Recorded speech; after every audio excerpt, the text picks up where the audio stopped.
My Thomas Story Library. Thomas!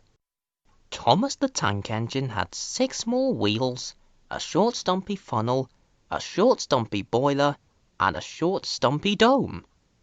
He was a fussy little engine, always pulling coaches about.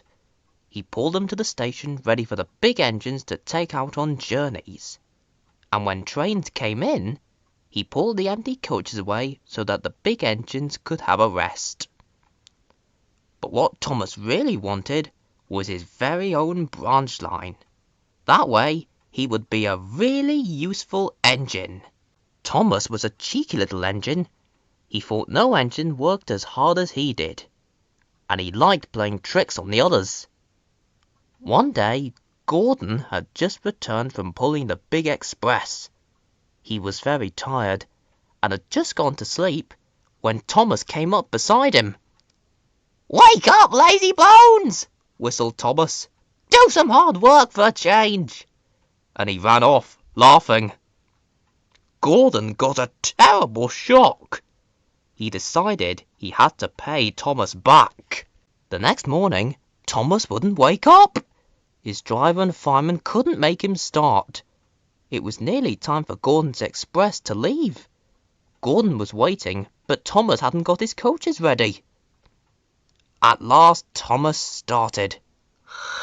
"Oh dear, oh dear," he yawned. "Poop, poop, poop! Hurry up, you!" said Gordon crossly. "Peep, peep, peep! Hurry up yourself!" replied Thomas cheekily. Thomas usually pushed behind Gordon's train to help him start, but he was always uncoupled first, so that when the train was running nicely, Thomas could stop and go back. That morning, Gordon saw the perfect chance to pay Thomas back for giving him a fright. He started so quickly that the guards forgot to uncouple Thomas. Gordon moved slowly out of the station, pulling the train and Thomas with him. Then he started to go faster and faster, much too fast for Thomas. "Beep, beep! Stop, stop!" whistled Thomas. "Hurry, hurry, hurry, hurry!" laughed Gordon in front. "You can't get away! You can't get away!" giggled the coaches. Poor Thomas was going faster than he had ever gone before. "I shall never be the same again," he thought sadly. "My wheels will be quite worn out." At last they stopped at a station.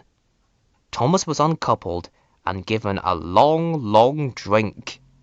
"Well, little Thomas," chuckled Gordon, "now you know what hard work means, don't you?"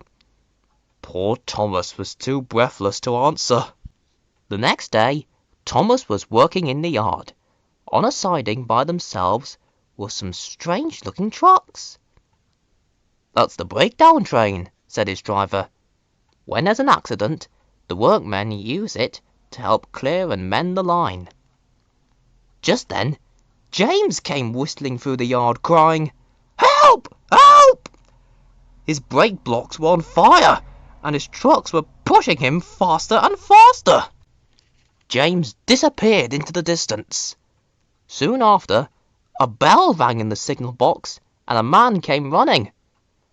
"James is off the line! We need the breakdown train! Quickly!" he shouted. Thomas was coupled onto the breakdown train, and off he went as fast as he could. "Bother those trucks and their tricks," he said. "I hope James isn't hurt." They found James and the trucks at a bend in the line. James was in a field, with a cow staring at him. The brake van and the last few trucks were still on the rails, but the front ones were piled in a heap behind James. James's driver and fireman were checking to see if he was hurt. "Don't worry, James," his driver said. "It wasn't your fault. It was those troublesome trucks." Thomas pushed the breakdown train alongside James. Then he pulled the trucks that were still on the line out of the way. "Oh dear! Oh dear!" they groaned. "Serves you right! Serves you right!" puffed Thomas crossly. As soon as the other trucks were back on the line, Thomas pulled them away too. He was hard at work all afternoon. Using 2 cranes, the men put James carefully back on the rails. He tried to move, but he couldn't, so Thomas pulled him back to the shed. The Fat Controller was waiting for them there. "Well, Thomas," he said kindly, "I've heard all about it, and I think you're a really useful engine. I'm so pleased with you that I'm going to give you your own branch line." "Oh, thank you, sir," said Thomas happily. Now Thomas is as content as can be. He has a branch line all to himself, and he puffs proudly backwards and forwards from morning till night with his coaches Annie and Clarabel. Edwin and Henry stop quite often at the junction to talk to him.